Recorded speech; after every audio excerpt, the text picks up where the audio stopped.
The small town of Willow Creek, nestled in the heart of the Midwest, was the kind of place where everyone knew everyone. It was a quiet, peaceful town, where life moved at a slow pace and tragedies were rare. But that all changed one fateful autumn evening when Michael Carter, a beloved father and husband, died in a tragic car accident. Michael was a kind man, known for his warm smile and willingness to help anyone in need. He worked as a mechanic at the local garage and was the sole breadwinner for his family. His wife, Emily, was a stay-at-home mom who doted on their 2-year-old son, Lucas. The Carters were the picture of a happy family, but their lives were shattered when Michael's car veered off the road and crashed into a tree. The police ruled it an accident, blaming the slick roads and poor visibility that night. The funeral was held on a cold, overcast day at Willow Creek's only church. Friends, family, and neighbors gathered to pay their respects, their faces etched with grief and disbelief. Emily stood by the coffin, her eyes red and swollen from crying, holding Lucas in her arms. The little boy, too young to fully understand what was happening, fidgeted restlessly, his wide brown eyes scanning the room. As the service began, Lucas suddenly pointed at the coffin and said, "Daddy, sleep." His voice was soft but clear, cutting through the somber atmosphere. Emily's heart ached as she whispered, "Yes, baby, Daddy's sleeping." But Lucas didn't stop there. He kept pointing at the coffin, his tiny finger trembling as he repeated, "Daddy, sleep. Daddy, sleep." The mourners exchanged uneasy glances, unsure of how to react. Some dismissed it as the innocent behavior of a child who didn't understand death, but others felt a chill run down their spines. There was something unsettling about the way Lucas stared at the coffin, as if he could see something no one else could. After the service, as the crowd began to disperse, Emily noticed that Lucas's behavior became even more peculiar. He kept turning his head toward the coffin, his eyes wide and unblinking. At one point, he even waved and said, "Bye-bye, Daddy." Emily's heart raced as she scooped him up and hurried out of the church, trying to shake off the eerie feeling that had settled over her.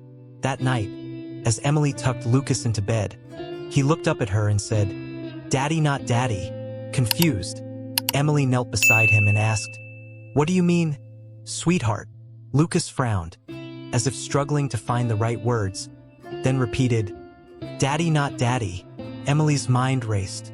Was Lucas just confused, or was he trying to tell her something? She tried to push the thought aside, telling herself that he was too young to understand what had happened. But deep down, she couldn't shake the feeling that something was terribly wrong.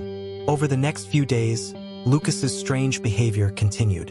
He would often point at empty corners of the room and giggle, as if someone were playing with him. At night, Emily would hear him talking in his sleep, his words a jumble of "daddy" and "not daddy." She began to feel like she was losing her grip on reality, her grief and exhaustion clouding her judgment. One evening, as Emily sat on the couch, staring blankly at the TV, Lucas toddled over and climbed into her lap. He looked up at her with his big, innocent eyes and said, "Daddy says he didn't go away. Daddy says he was pushed." Emily's blood ran cold. "What did you say, Lucas?" she asked, her voice trembling. "Daddy says he was pushed," Lucas repeated, his tone matter-of-fact, as if he were talking about the weather. Emily's mind reeled. Was it possible that Michael's death wasn't an accident? Could someone have wanted him dead? She thought back to the night of the crash, trying to recall any details that might have seemed off. But the more she thought about it, the more confused she became. Determined to find answers, Emily decided to visit the scene of the accident the next day. She packed Lucas into the car and drove to the spot where Michael's car had crashed. The tree was still scarred from the impact, a grim reminder of the tragedy. As Emily stood there, staring at the broken branches, Lucas suddenly pointed at the tree and said, "Daddy hurt here." Emily's heart ached as she knelt beside him. "Yes, baby, Daddy got hurt here," she said softly, but Lucas shook his head. "No, Daddy hurt here," he insisted, pointing at the ground near the tree. Emily frowned, unsure of what he meant. She followed his gaze and noticed something glinting in the dirt. She reached down and picked it up, her breath catching in her throat. It was a small, silver keychain with the initials JR engraved on it. Emily's mind raced. She didn't recognize the keychain, and neither she nor Michael knew anyone with those initials. Could it belong to the person who had caused the accident? Was it possible that Michael had been murdered? As Emily clutched the keychain in her hand, a sense of dread washed over her. She knew she couldn't ignore what Lucas had said or the strange things that had been happening. Something was terribly wrong, and she was determined to uncover the truth, no matter how shocking it might be. Little did she know, the keychain was just the beginning of a dark and twisted mystery that would change her life forever. The days following Michael's funeral were a blur for Emily. The weight of her grief was compounded by the unsettling behavior of her son, Lucas. The little boy's words, "Daddy says he was pushed," echoed in her mind, refusing to be ignored. The silver keychain she had found at the crash site, engraved with the initials JR, now sat on her kitchen table, a silent reminder that something sinister might have happened to her husband. Emily tried to convince herself that Lucas was just confused, that his young mind couldn't comprehend the finality of death. But deep down, she couldn't shake the feeling that her son was trying to tell her something important. The way he stared at empty corners of the room, the way he giggled at nothing, the way he spoke as if Michael were still there. It all felt too real to dismiss. One night, as Emily lay in bed, she heard it for the first time. A faint whisper, barely audible, coming from the hallway. She froze, her heart pounding in her chest. The sound was so soft that she almost convinced herself she had imagined it. But then it came again, a low, murmuring voice that sent chills down her spine. "Lucas!" she called out, her voice trembling. There was no response. Emily sat up, clutching the blanket to her chest, and listened intently. The house was silent except for the faint creaking of the floorboards. She told herself it was just the wind or the old house settling, but the unease lingered. The next morning, Emily decided to take Lucas to the park, hoping the fresh air and sunshine would clear her mind. As they walked through the park, Lucas suddenly stopped and pointed at a man sitting on a bench. "Daddy," Lucas said, his voice filled with certainty. Emily's breath caught in her throat. The man on the bench looked nothing like Michael. He was older, with gray hair and a beard. But Lucas was insistent, tugging at Emily's hand and repeating, "Daddy, Daddy." Emily knelt beside him, her heart racing. "Lucas, that's not Daddy," she said gently. But Lucas shook his head. "Daddy says he's here," he said, his eyes wide and earnest. Emily felt a wave of dizziness. Was Lucas seeing something she couldn't? Was Michael's spirit trying to communicate through their son? She didn't know what to believe, but the thought sent a shiver down her spine. That evening, as Emily prepared dinner, Lucas sat on the floor, playing with his toys. Suddenly, he looked up and said, "Daddy says to find the man with the key." Emily dropped the spoon she was holding, and it clattered to the floor. "What did you say, Lucas?" she asked, her voice barely above a whisper. "Daddy says to find the man with the key," Lucas repeated, his tone matter-of-fact. Emily's mind raced. The keychain. The initials JR. Was Lucas referring to the person who had caused Michael's death? She knelt beside him, her hands trembling. "Lucas, do you know who the man with the key is?" Lucas frowned, as if struggling to find the right words. "Daddy says he's bad," he said finally. Emily's heart sank. She didn't know what to do or who to turn to. The police had already closed the case, ruling Michael's death an accident. But now, with Lucas's strange behavior and the mysterious keychain, she couldn't ignore the possibility that something more sinister had happened. That night, as Emily lay in bed, she heard the whispers again. This time, they were louder, more insistent. She sat up, her heart pounding, and listened. The voice was faint but unmistakable. A low, murmuring sound that seemed to come from everywhere and nowhere at once. "Emily," the voice whispered. She froze, her blood running cold. Sounded like Michael. "Emily, find him." Tears streamed down her face as she whispered, "Michael, is that you?" There was no response, only the sound of her own ragged breathing. Emily felt a mix of fear and hope. Was Michael's spirit trying to guide her? Or was she losing her mind, consumed by grief and paranoia? The next day, Emily decided to take action. She called her best friend, Sarah, and asked her to watch Lucas for a few hours. Then she drove to the local library, determined to find out who JR was. At the library, Emily searched through old newspapers and public records, looking for anyone with the initials JR who might have had a connection to Michael. After hours of searching, she found a name that made her heart stop: Jason Reynolds. Jason Reynolds was a former business partner of Michael's. They had co-owned a small auto repair shop years ago, but the partnership had ended badly. Michael had mentioned Jason a few times, always with a hint of bitterness, but Emily had never met the man. According to the records, Jason had moved out of town shortly after the business dissolved. Emily's hands shook as she printed out the information. Could Jason Reynolds be the JR from the keychain? Was he the man with the key? As she left the library, Emily's mind was racing. She needed to find Jason and confront him, but she had no idea where to start. She decided to visit the old auto repair shop, hoping someone there might know where Jason had gone.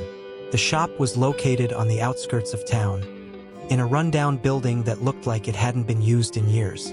Emily parked her car and walked up to the door, her heart pounding. She knocked, but there was no answer. Just as she was about to leave, she noticed a piece of paper taped to the window. It was a flyer for a local bar, with a handwritten note scrawled at the bottom: JR, meet me here, 8 p.m. Emily's breath caught in her throat. Was this a message for Jason Reynolds? She didn't know, but it was the only lead she had. That night, Emily left Lucas with Sarah and drove to the bar. Her hands were clenched tightly on the steering wheel, her mind filled with a mix of fear and determination. She didn't know what she would find, but she knew she couldn't turn back now. As she walked into the bar, the smell of smoke and alcohol hit her like a wall. The place was dimly lit, filled with the murmur of voices and the clink of glasses. Emily scanned the room, her eyes searching for anyone who might be Jason Reynolds. And then she saw him. Sitting at the bar was a man in his late 40s, with graying hair and a rugged face. He was alone, nursing a drink and staring at the wall. Emily's heart raced as she approached him, the keychain clutched tightly in her hand. "Excuse me," she said, her voice trembling. "Are you Jason Reynolds?" The man looked up, his eyes narrowing as he studied her. "Who's asking?" he said gruffly. Emily took a deep breath. "My name is Emily Carter. I'm Michael's wife." For a moment, Jason said nothing. Then he let out a low, bitter laugh. "Michael Carter," he said, shaking his head. "I wondered when you'd show up."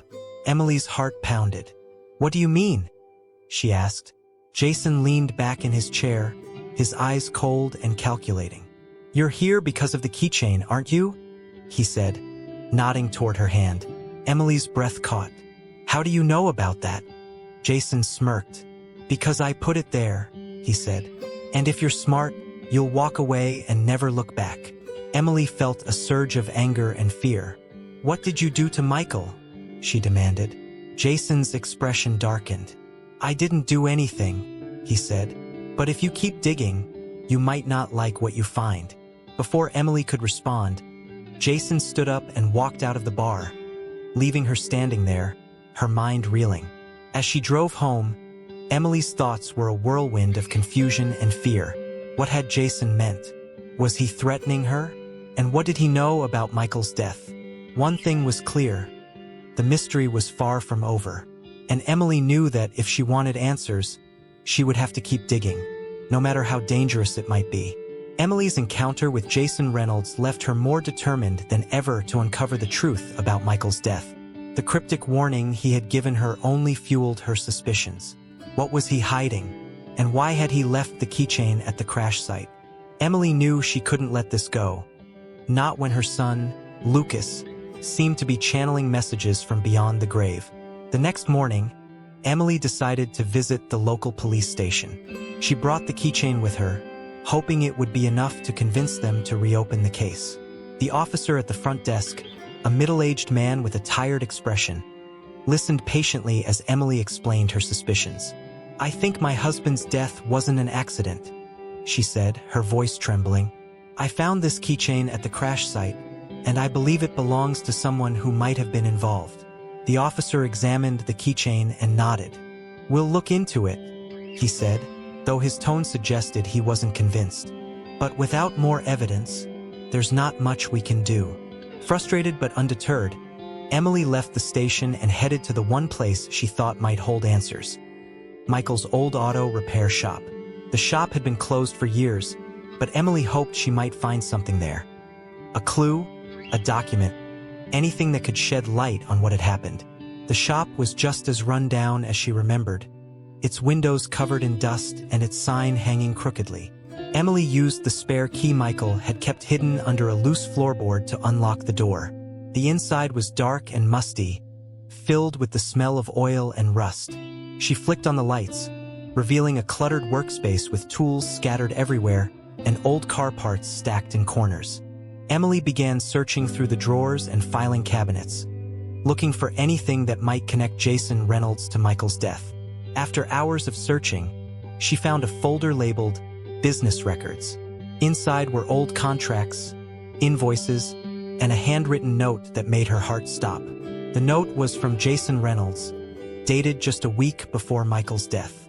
It read, "Michael, we need to talk. I know what you did, and if you don't make this right, I'll make sure everyone knows the truth. Don't think you can walk away from this." Emily's hands shook as she read the note. What had Michael done? And what truth was Jason threatening to expose?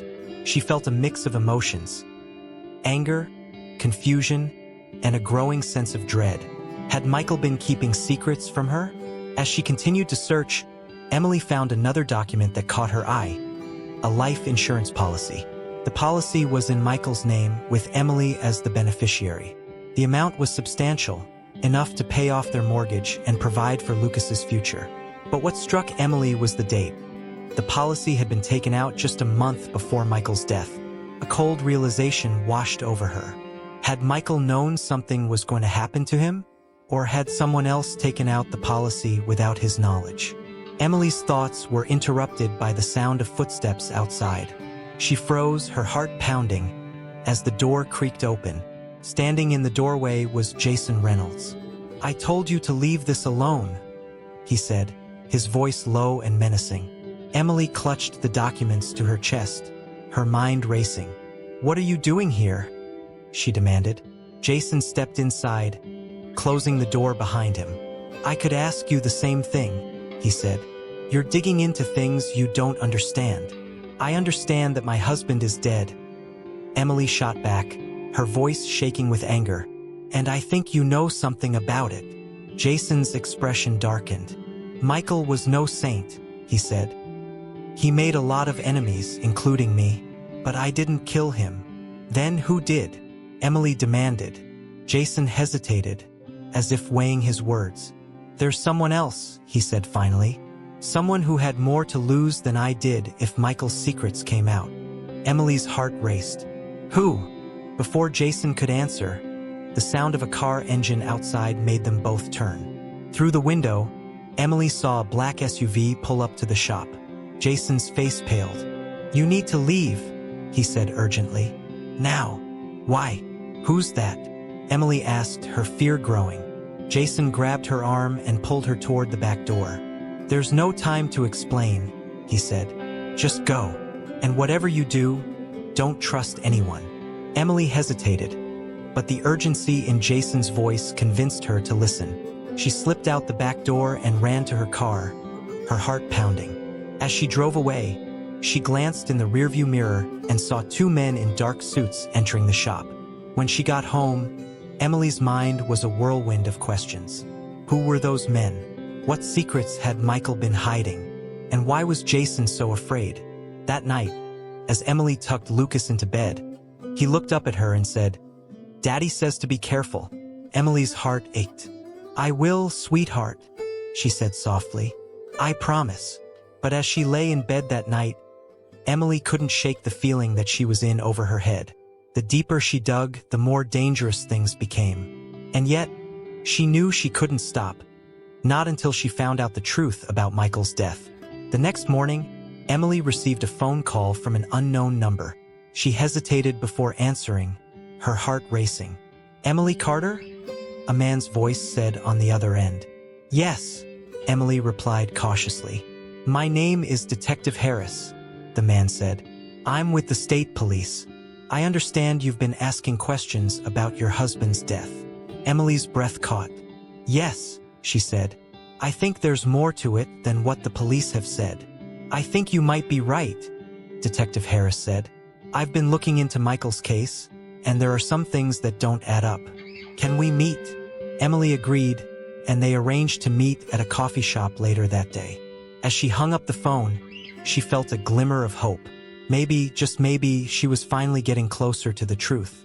But as she prepared to leave the house, she noticed something strange. The keychain she had found at the crash site was missing. She had left it on the kitchen table, but now it was gone. Emily's heart sank. Someone had been in her house, and they were watching her. Emily's heart raced as she searched the house for the missing keychain.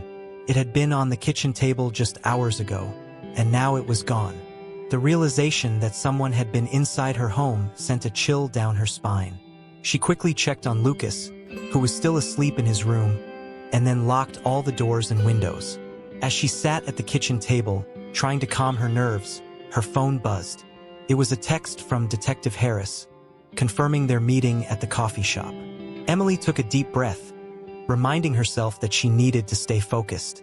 The keychain was gone, but she still had the documents she had found at Michael's shop. Those papers might be the key to uncovering the truth. When Emily arrived at the coffee shop, Detective Harris was already there, sitting at a corner table. He was a tall, broad-shouldered man with a serious expression and sharp eyes that seemed to miss nothing. He stood as Emily approached and shook her hand firmly. "Thank you for meeting me," he said. "I've been looking into your husband's case, and I think you're right. There's more to it than meets the eye." Emily sat down, clutching the folder of documents she had brought with her. "I found these at Michael's old shop," she said, handing them to Detective Harris. "There's a note from Jason Reynolds, and a life insurance policy that was taken out just a month before Michael's death." Detective Harris flipped through the documents, his expression growing more serious with each page. "This is definitely suspicious," he said, "but we'll need more than this to build a case. Do you have any idea who might have wanted to harm your husband?" Emily hesitated, then told him about her encounter with Jason Reynolds and the men in the black SUV. "Jason said there's someone else involved, someone who had more to lose if Michael's secrets came out," she said. "But he wouldn't tell me who." Detective Harris nodded. "We'll look into Jason Reynolds and see if we can find a connection," he said. "In the meantime, be careful. If someone's willing to break into your house, they're not playing around." As Emily left the coffee shop, she felt a mix of hope and fear. She was finally making progress, but the danger was becoming more real. She decided to stop by Sarah's house to check on Lucas and fill her in on what was happening. When she arrived, Sarah greeted her with a worried expression. "Emily, are you okay? You look pale," she said. Emily sighed and sat down at the kitchen table. "I'm fine, just overwhelmed," she said. She told Sarah about the missing keychain, the documents, and her meeting with Detective Harris. Sarah listened intently, her face growing more concerned with each detail. "Emily, this sounds dangerous," she said. "Maybe you should let the police handle it." "I can't," Emily said. "Not until I know the truth." Just then, Lucas came running into the kitchen, holding a piece of paper. "Mommy, look," he said, handing it to her. Emily took the paper and froze. It was a drawing Lucas had made, a crude sketch of a man in a suit with a black car in the background. At the bottom of the page, in Lucas's messy handwriting, were the words, "Bad man hurt daddy." Emily's heart pounded. "Lucas, where did you see this man?" she asked. Lucas pointed to the window. "Outside," he said. "He watches us." Emily felt a surge of panic. She rushed to the window and looked out, but the street was empty. Still, the thought that someone had been watching her son made her feel sick. That night, as Emily lay in bed, she heard the whispers again. This time they were louder, more urgent. Emily, find him. She sat up, her heart racing. Michael? She whispered. The room was silent, but she felt a presence, a coldness that made her shiver. She knew she couldn't ignore it anymore. She had to find out who was behind this, no matter what it took. The next morning, Emily received a call from Detective Harris. "We've found something," he said. "Can you come to the station?" When Emily arrived, Detective Harris led her to a small room where a computer screen displayed a surveillance video. "This is from a gas station near the crash site," he said. "Watch this." The video showed Michael's car pulling into the gas station. A few minutes later, another car pulled up behind him. A man in a suit got out and approached Michael's car. They appeared to argue, and then the man in the suit handed Michael an envelope before driving away. "Do you recognize that man?" Detective Harris asked. Emily shook her head. "No, but he looks like the man in Lucas's drawing," she said. Detective Harris nodded. "We've identified him as Richard Grayson, a high-powered attorney with ties to some shady characters. We think he might be the one Jason Reynolds was referring to." Emily's mind raced. "But why would he want to hurt Michael?" "That's what we're trying to figure out," Detective Harris said. "But we're getting closer." As Emily left the station, she felt a mix of hope and fear.